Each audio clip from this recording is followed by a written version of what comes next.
Alex Earl. We're here at Pure Plastic Surgery today, and it's Hump Day with Dr. Alex Earl. So this is a time that I get to spend with you guys and answer a whole bunch of questions, and of course we get to go over pretty much any plastic surgery topic we can think of. So as you all know, I'm a double board certified plastic surgeon, Ivy League educated, Duke trained. Okay, so you know this is reliable. This is your reliable source for plastic surgery information. Okay, and today I want to talk about something which I don't know, perhaps maybe a little bit morbid, but it did come up recently. So recently we put out a TikTok. So yeah, we're on TikTok too. Go follow us at Dr. Alex Earl on TikTok. And we have showed this beautiful BBL result.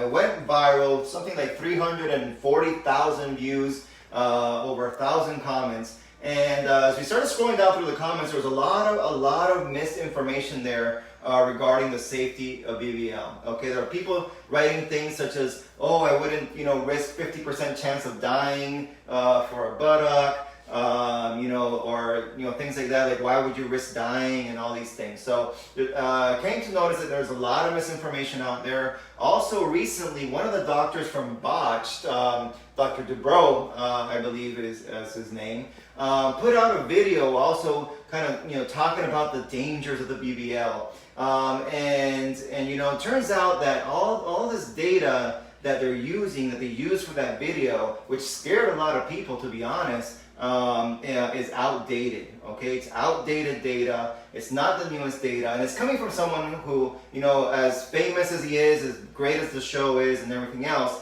is not someone who's doing BBLs every day, and certainly not someone like me who's doing approximately 10 to 15 BBLs a week, over 2,000 BBLs under his belt. Okay, so that's why I felt it was important to talk about the real data, okay? The real information, what's out there today, okay?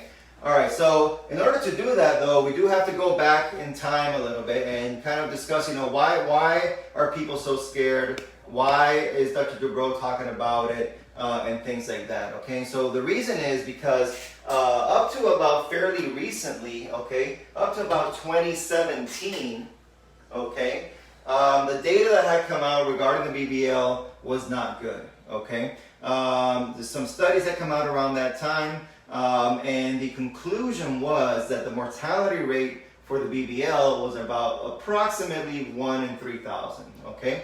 1 in 3,000, which was way too high for an elective cosmetic procedure, okay? And why was that? Well, at that time, 2017 and before, it was actually accepted, not only accepted, but encouraged that we place the fat into and deep to the gluteal muscle, okay? And why was it encouraged at that time? Well, because we didn't know about the dangers, and because you can get a lot more dramatic results when you do that, okay? And you can place a lot more fat, and it's also, honestly, easier to get the shapes that you want when you put the fat into or beneath the muscle. So a lot of people were actually encouraging that, but the problem is that when you go that deep, there are some very, very important and very large vessels underneath there, okay? So those are called the superior and inferior gluteal arteries and veins, okay? And the issue is that if you injure one of those veins and fat gets into it, that fat will travel basically directly to the heart, into the lungs, clog up the lungs, and then the patient may pass away. Extremely dangerous. So that is what's called a fat embolus. Okay, so you guys have heard the term, probably fat embolus. So at that time, the data came out. It was approximately 1 in 3,000. It was way too high. Okay, and then the rules started to change. Okay, so what happened? So the American Society of Plastic Surgery, as well as many of the other plastic surgery societies in the U.S. and around the world, starting putting out their recommendations for how to safely do a BBL. And that involves several things, but of course the most important thing was to only transfer fat, what's called subcutaneously, okay? So only transfer fat between the skin and the muscle, okay?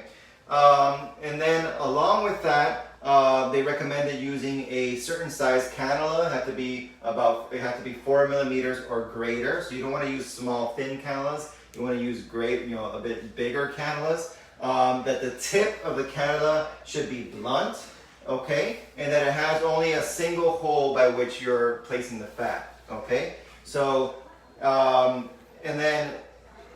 so just to recap, only subcutaneous fat placement, okay. Use a cannula 4 millimeters or greater. Make sure that it has a blunt tip. Keep the cannula in continuous motion, and also to inject the fat as you're pulling out with the cannula, okay? So try not to inject the fat as you're pushing in, but try to inject the fat as you're pulling out, okay? So all these recommendations came out, and people started doing it. But the one thing that they didn't mention, which those of us who wanted to take the extra step in safety did, was learn how to use the ultrasound, okay? So now, okay, some of us, there's not many, but a few of us went the extra step, really, want to care about the safety of our patients, and we decided to start doing what's called ultrasound-guided BBL, okay? So yeah, it's not that easy. In order to do that, of course, you gotta buy the ultrasound, you gotta go do the course. So I spent, a weekend out in California, doing a course with Clarius, based on basically gluteal anatomy and gluteal fat transfer with the ultrasound, okay? And that's an additional thing that you can do to increase the safety of this procedure, okay? Why the ultrasound? So this is for ultrasound imaging, right? So what happens when you use the ultrasound is you can actually see the cannula. You can see the tip of the cannula. You can see where it's at. You can make sure that it's not into or deep to the muscle, especially when you're in that danger zone area, okay? And you know that you're in that safe space, okay? So once they made the recommendations, somewhere around 2017, okay, new data started coming out. So people started not injecting into or underneath the fat, at least especially in the U.S. I know there are some places where they still do so. Some other countries like Colombia and sometimes in Mexico and things like that. But for the most part, most surgeons, took those recommendations and started applying them to their practice, okay? Of course, we did that here, and we added the ultrasound as well, okay? And so the new data from 2019, okay? New data from 2019 started demonstrating the BBL was much, much safer, okay? So the new data started demonstrating that now, okay, the safety of the BBL, the mortality or the odds of dying from a BBL are approximately 1 in 14,000 to 1 in 20,000, okay? So much, much safer and in line with pretty much all cosmetic procedures, okay? And this is for everyone doing the procedure in the subcutaneous plane, meaning purposely not trying to inject into or deep to the muscle, okay? And now we have nowadays, so now 2021, as you all know, I'm a member of the WAGS group, or the World Association of Gluteal Surgeons, okay? And based in that group, we have some preliminary data of those of us that use the ultrasound, okay? All right, and of course, it's a much smaller group of people, but from that preliminary data that we have, and this is not published yet, but we're working on it, okay? But on the preliminary data that we have, so that's why I'm calling it here kind of raw data, but using the ultrasound, this current ultrasound raw data, okay, we haven't completely narrowed it down, but we're estimating the odds of mortality are going to be even less so. So it's 1 in 25,000. It's going to be between 1 in 25,000 to 1 in 50,000. Okay, so much, much, much safer. Okay, all right. So that's with the ultrasound. Okay, strictly using the ultrasound. Okay, all right. So now you may think. You see these numbers and it's kind of hard to kind of, what do I compare this to? How can you put this in perspective, Dr. Earl? And so let me do that for you. Okay, so what does that mean? Well, the established and very well accepted and very non-controversial odds of dying with a tummy tuck are 1 in 13,000. Okay, all right. So that's very, very well accepted, and not controversial at all. It's the same odds that Dr. Dubrow and any other surgeon that does a tummy tuck has, okay? And that's 1 in 13,000. And that, of course, doesn't make the news or anything like that. And so with this data here from the 2019 for the BBL, it essentially puts the BBL equally safe or safer than a tummy tuck, okay? And that's today, that's current data, okay? And just to show you that I'm, where you can find some of this online, okay? Let's see here. So if you, this is from, let's see, are you able to see that on the screen? Yes, we can. Yeah, see that on the screen there? Okay. This is from the PRS, which is the Plastic Reconstructive Journal, okay? And this is written by Rod Roerick, which is the editor-in-chief of that journal, very well-known plastic surgeon, okay? So this is real data. I'm not just pulling it out of, some, weird Google search, okay? So real data there from the Plastic and Reconstructive Surgery Journal by the editor-in-chief, okay? And it's talking about cosmetic surgery safety. And let me point out this sentence right here. Okay, here, as you can see up there, do you see where it says BBL, buttock augmentation? I'm not sure you guys can see that there, okay? Mm-hmm. But there's a whole paragraph, and if you see the last sentence here, okay, the survey showed that the mortality rate of 1 in about 14,000 means it's now statistically safer than an abdominoplasty or a tummy tuck, okay? Real data, you can look it up yourselves, okay? Right there, okay? Okay, so.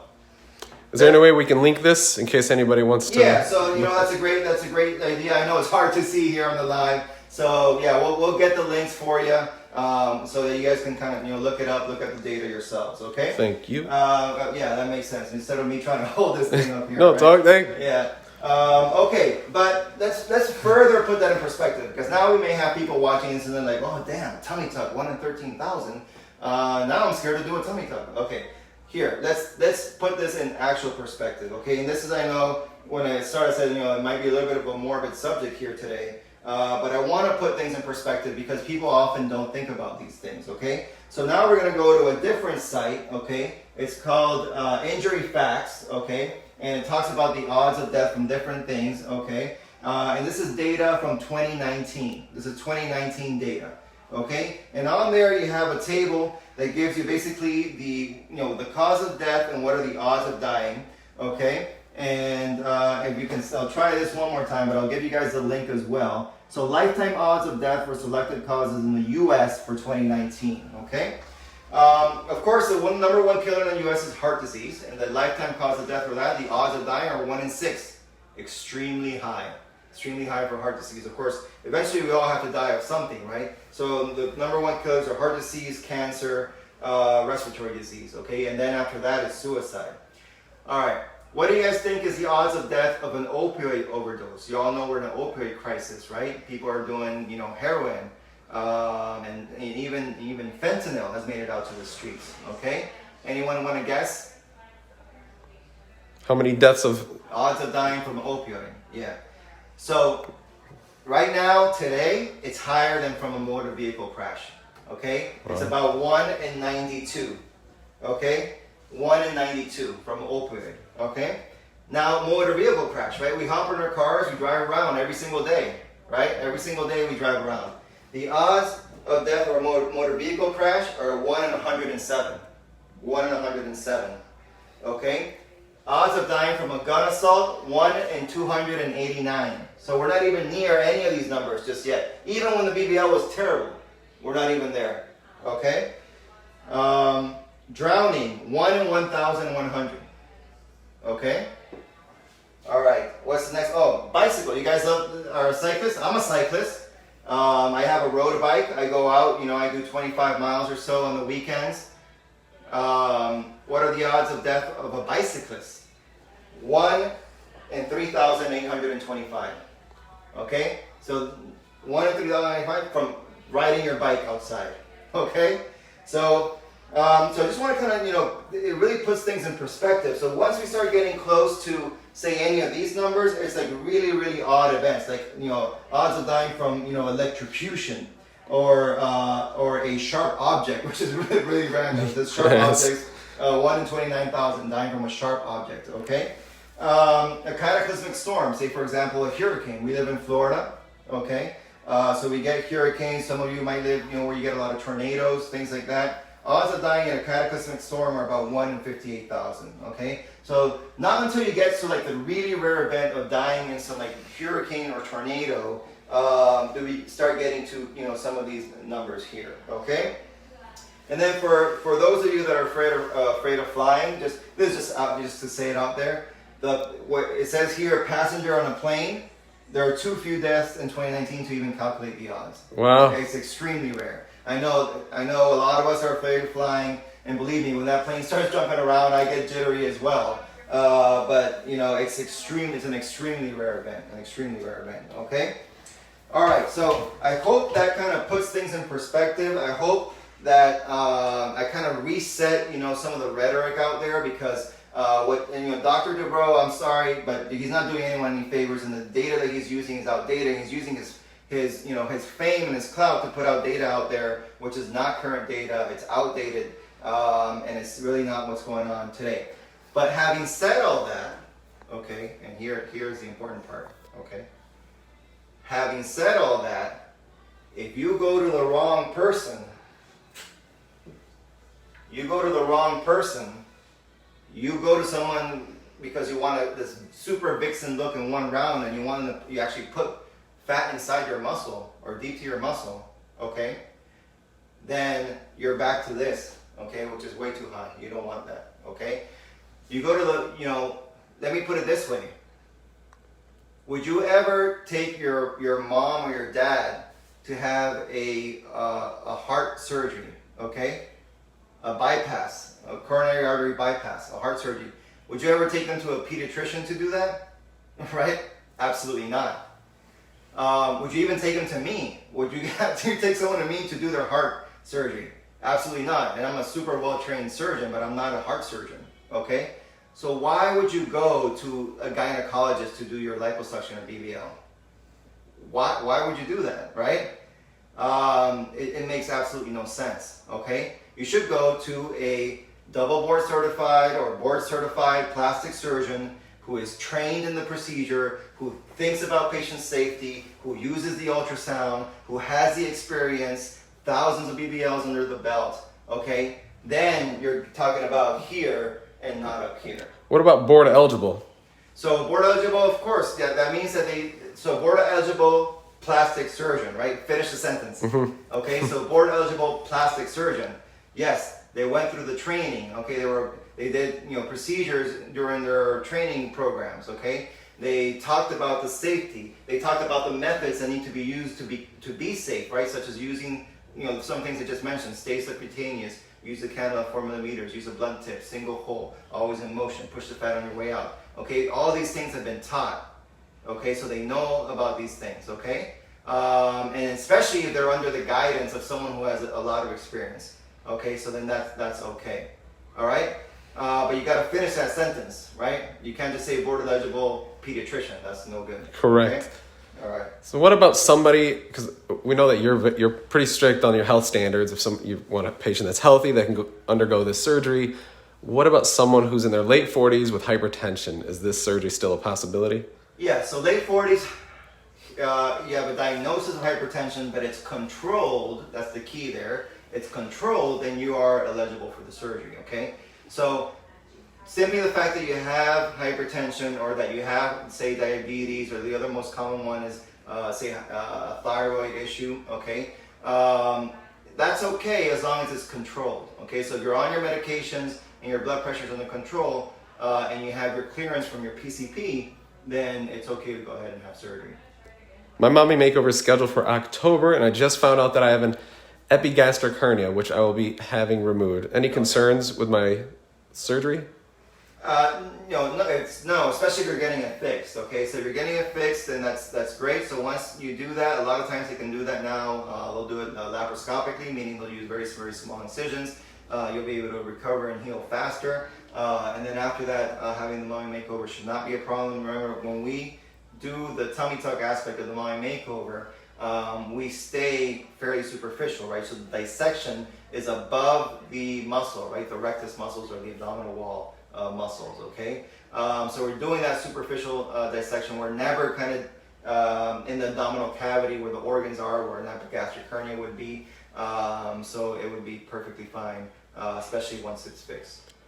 Have you ever had any deaths? No, I have not. Okay, of course, I will now knock on wood. Okay. Out of how many surgeries? So can it happen? Of course, it can happen. This is surgery at the end of the day. Out of just BBLs, Just it's BBL. about 2,000. Okay. Out of all the surgeries I've ever done in my life, we're talking 5,000 plus procedures. Okay. I'm not gonna have an exact number, but over 5,000. Question about lipo. I had lipo 2 months ago. When can I come to you to get lipo again? Yeah. Also, when would you do that with a breast augmentation? So if you had lipo 2 months ago and you want to do lipo again, then you have to wait approximately 9 months, okay? You never want to lipo, especially if we're doing the same area. So say you said lipo 360 and you want to come back and do lipo 360 again, okay? You want to wait a minimum of 9 months, and you can wait up to a year, even better, okay? That's for doing like the same procedure again. Now, say you had lipo 2 months ago and now you want a breast augmentation, then you can come back much sooner. You can come back at about 3 months once you recover from your liposuction procedure. Thank you. Next question would be, Doctor, how many rounds of surgery can one person get? I want to come to you for a third round, but I'm scared to be put under again. Yeah, so, how many rounds can you get? I mean, there is no like limit really. But of course, it all has to be within reason. We have to make sure that your expectations are realistic and that, whatever you're looking for, that it can be achieved. It also depends a little bit on your definition of rounds, because some people, when they think about rounds, they think about the same procedure again, say BBL and then BBL and then BBL, okay? Certainly, I usually wouldn't do more than 3 BBLs in your lifetime, okay? But if you're talking about rounds differently, such as, okay, say for like the massive weight loss patients. Those patients, when you lose over 100 pounds and you have so much skin laxity, they end up doing multiple quote-unquote rounds, but it's not the same thing, right? Like the first round may be, say, their tummy tuck and breast lift with implants. And then their next round may be their brachioplasty and thigh lift. And then another round may be their neck, face and neck lift, okay? And then maybe a BBL. So yeah, so they had multiple surgeries, but it's not the same surgery over and over again, okay? Because you're addressing different things, everything that, it all happened for the same reason because of the massive weight loss, but you just can't do all that in one setting. That's the other thing, that I try not to do too much in one kind of surgical setting. It's actually safer, that brings me to a good point.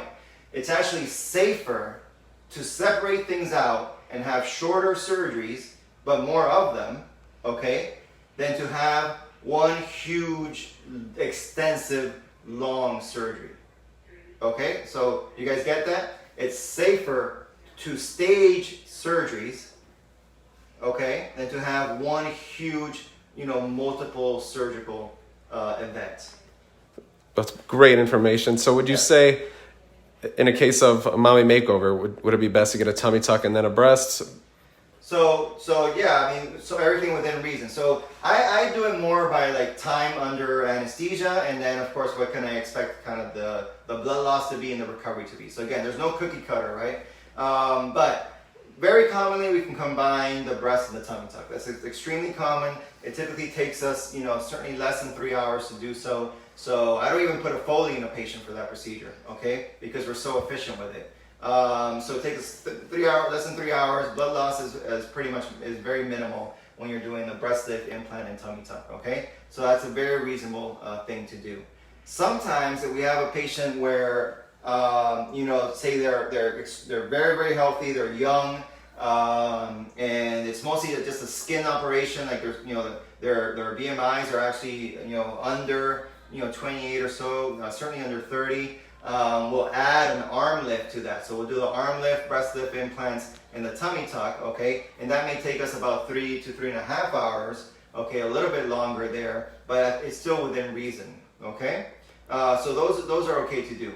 But say I don't do, and I would never do a mono makeover with a BBL all combined. Okay, why is that? It's going to take a lot longer. It's going to take a lot longer than 3 hours, and the blood loss is a lot higher because of the lipo or the BBL aspect of it. Okay, the liposuction part of it. You're going to have a much higher, less controlled blood loss. Okay, so yeah, have I heard of these patients going, to the DR, Colombia, Mexico, having it all done at once? Yeah, and a lot of them need blood transfusions afterwards. Okay, and in hospitalizations and things like that. So I don't recommend that. I think it's a much better option to stage these procedures. Do you do anything to the skin before a tummy tuck for dolls that have keloid prone skin? So we don't necessarily do anything before the tummy tuck. I mean, I think, maintain the skin moisturized is always a great idea. So you want to do that. You can use some cocoa butter moisturizing lotion. And of course, the other thing you want to do is no smoking. Try, obviously don't smoke. Don't be around smokers. Minimize any nicotine in your system. Okay. And that's probably the best thing that you can do to try to prepare. And then after surgery, it is very important that you treat the scars, usually with the silicone-based scar cream or strips, okay? Starting as early as 2 weeks post-op, and that you're extremely diligent with that. And if you start to see anything getting a bit raised, then you can think about alternative options, such as injecting the area with a steroid, such as Kenalog. If I have fibromyalgia, is there any surgery that you will not perform on me? If you have fibromyalgia, but it's pretty much well controlled, and you don't have like what I would call like a very severe disease. So some people have a severe fibromyalgia. They're actually on immunosuppressant drugs. If you're on immunosuppressant drugs, we shouldn't do any elective surgery. Okay, but for most patients with fibromyalgia, they can manage without immunosuppressive type of drugs. And for those patients, then we can go ahead and do pretty much any surgery that they need. And since you think it's safest not to combine surgeries, what would you recommend first, the BBL or the tummy tuck? Right. All right. The perennial question, right? Yes. So it can go either way, but I'm going to be, so this is something that has been evolving in my practice, okay? And before, I think it was a little bit more kind of nonchalant, like, wait, whatever the patient wants to do, we can do either one first. But I've been noticing a lot more lately that doing the tummy tuck after is tough. It's more difficult than doing it before, because now you have this scar tissue, you have this fibrosis, the skin doesn't want to stretch as much, and the blood supply actually is not as good. And so now in general, my preference is to do the tummy tuck first. So then the next question is going to be, am I going to have enough fat after my tummy tuck? Yep, exactly. And the answer is yes. I haven't had a single patient to date where I've done a tummy tuck first and then they've come back and they hadn't had enough fat or the fat that they need for the BBL.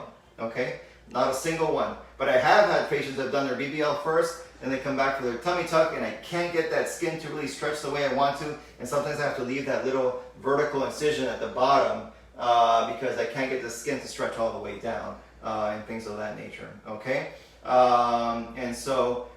And I've had even one very fortunate case where the skin at the bottom, especially in that very area of tension, where that skin didn't do well and basically died off, and then we had to treat it with dressing changes and everything else and fix it down the road. Okay, so of course I have to evaluate the patient. I have to go over their medical history, their surgical history.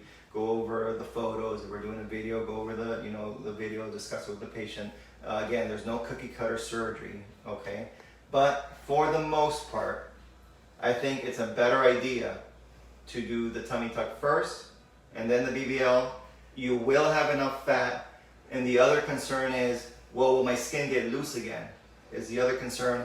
And again, from all the cases that I've done, I haven't had a single one where I've had to go back and remove more skin, basically revise the tummy tuck. I haven't had one yet to date. One of your patients, or trying to be a patient, I was trying to get a surgery with you, but I'm 107 pounds, and you told me that I have to be 125 pounds. Okay. And in the last 5 months, I've only gained 5 pounds. Any recommendations how to gain the weight that I need? All right, so yeah, it seems like, I'm not sure, well, I don't know exactly what you've been doing, okay? But if you haven't tried, supplements, you're definitely gonna have to do that. So it seems like, just kind of with diet, sometimes just with diet alone and trying to increase your caloric intake is not enough, and you really, really have to pack on the calories. And the way to do that is by using something such as Ensure or Boost, okay? And I'm not talking about like necessarily the high protein ones, I'm talking about the high calorie ones. Okay, and you have to use, drink like 3 or more of those a day, and really, really increase your caloric intake. Okay, most of the time these patients where they can't gain the weight is because they have a very active metabolism. Okay, so you try to put on more calories. Excuse me. You try to eat more, but of course you get full, especially with the solid food. And your metabolism is still going, and you just kind of burn it off, and it's very difficult to gain weight. So the easiest way to pack on calories is to use something in liquid form that's highly caloric, and that's why some of these Boost and Ensure shakes can help.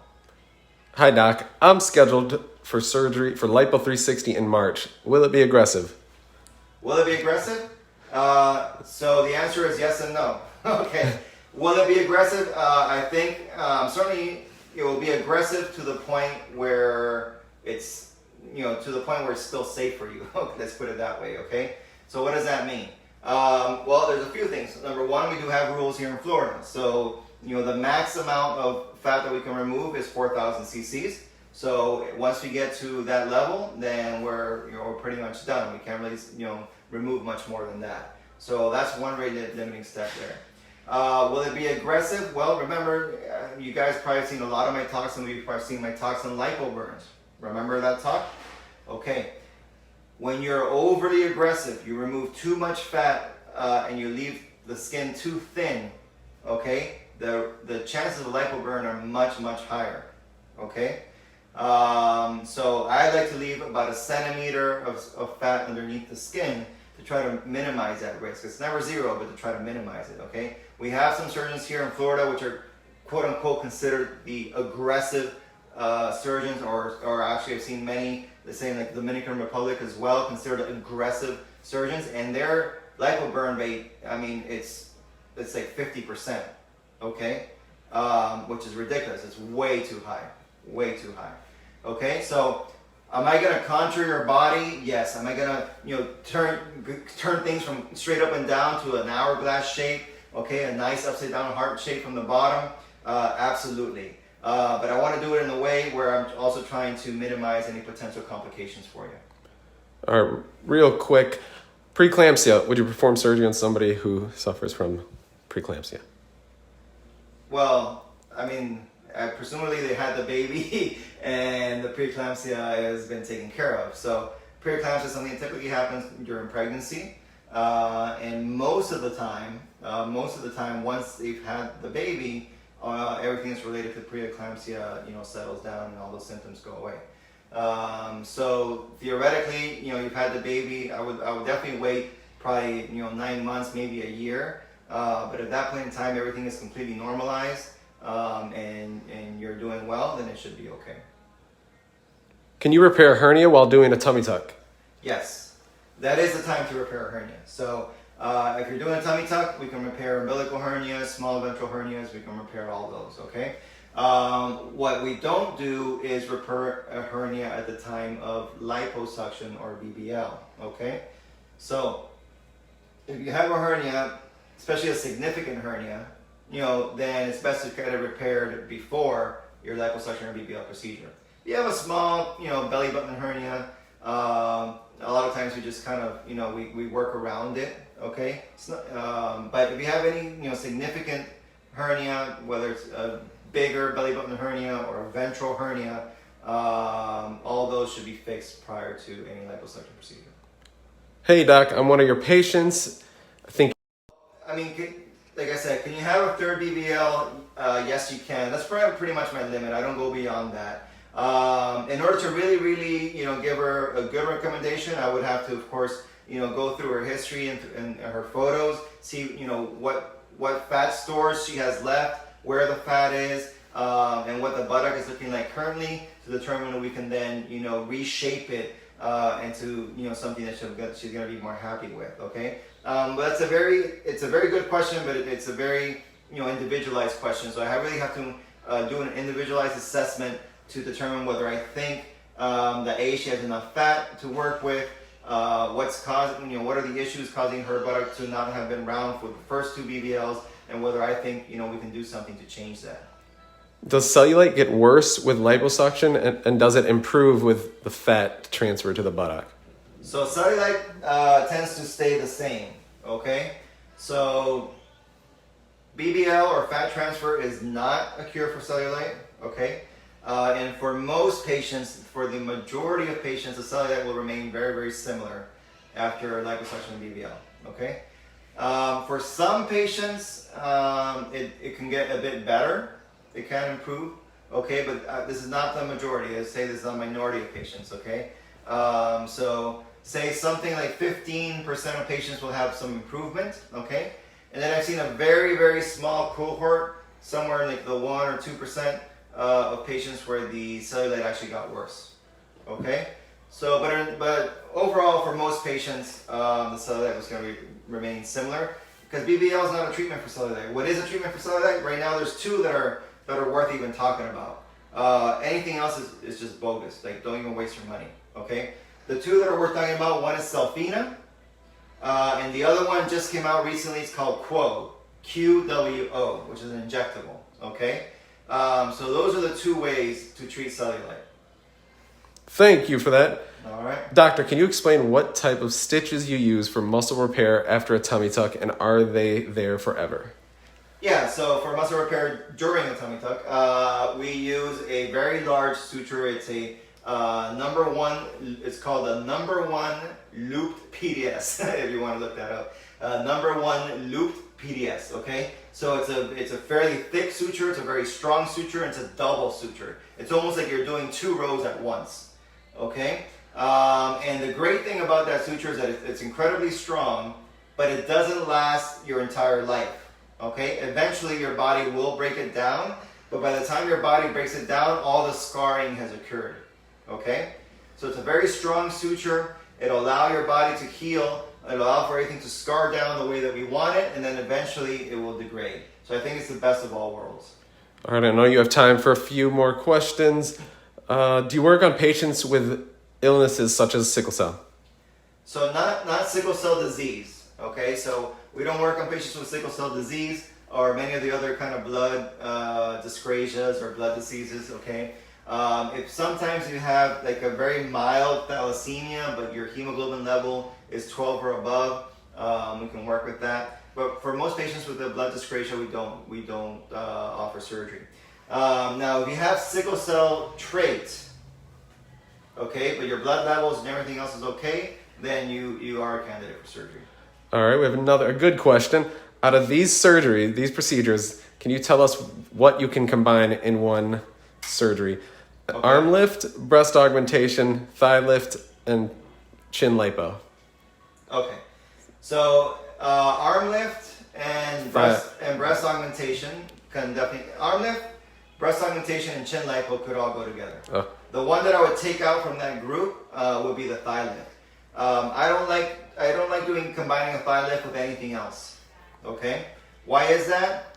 It's a relatively long surgery in and of itself. Okay, I mean, it's not super long. It can be an hour and a half to 2, but it's definitely a surgery.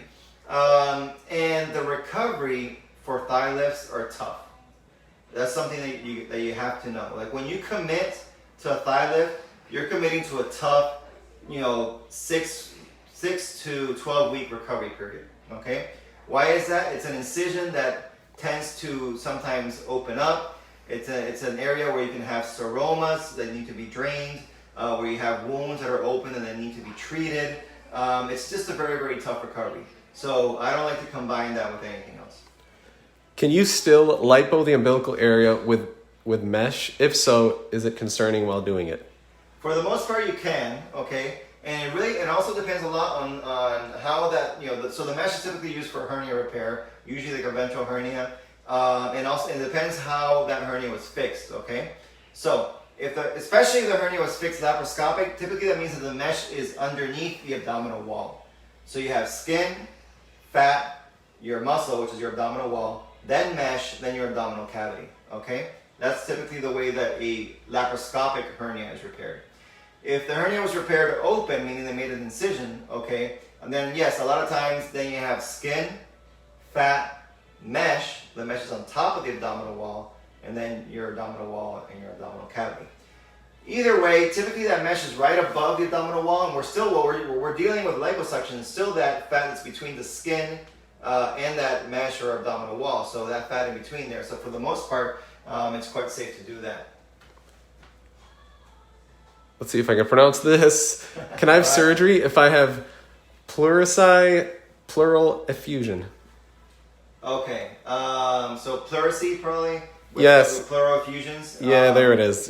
That's pretty tricky. So, I mean, just off the bat, without knowing any further information, I'll probably have to say no, because it's definitely going to affect you during general anesthesia and how you kind of come out of your general anesthesia. So, you know, pleural effusions, you know, may make it harder to basically be able to remove the tube after your general anesthetic. So I would, you know, probably say not a candidate. I had a seroma in my left cheek back in September, and it's now been 9 months. Can I get a BBL again now? And the seroma, okay, so again, I would need further information. You know, was the seroma treated? Is it gone now? Is it still there? So say if the seroma was you know, aspirated and the area was treated, seroma is no longer there, and it's been a year since, then yes, I would say potentially you can get another BBL at that point in time. Are you still performing 5 surgeries a day?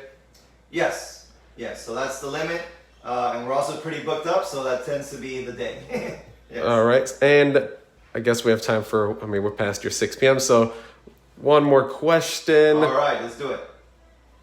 How do you handle skin that keloids? Is there a way while they're under that you can suture it different so the skin will heal better, or is there something post-operative to do? Is it anything pre and post-operative or during operation? Well, surgical technique, you know, has some to do with it. It's really, I don't think, even the most important factor. I mean, unfortunately, the most important factor is something that we can't do much about, which is your genetics. So, you know, some people are just genetically more predispositioned to have a hypertrophic scar or keloid scar.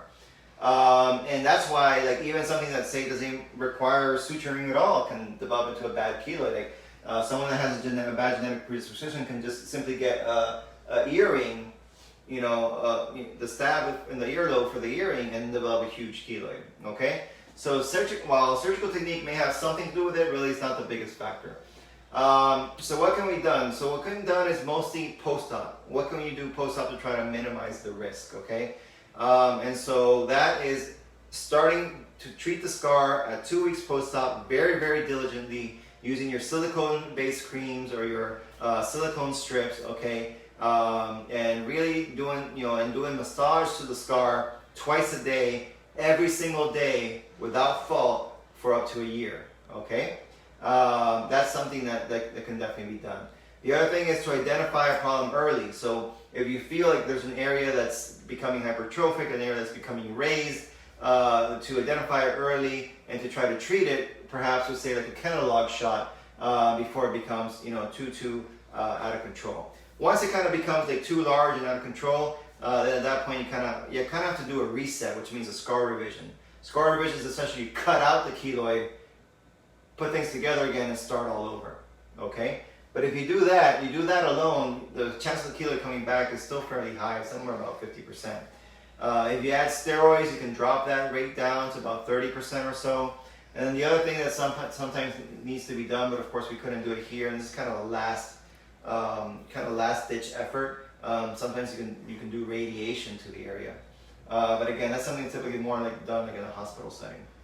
Thank you very much. Okay. That was a great topic. You got time for one more?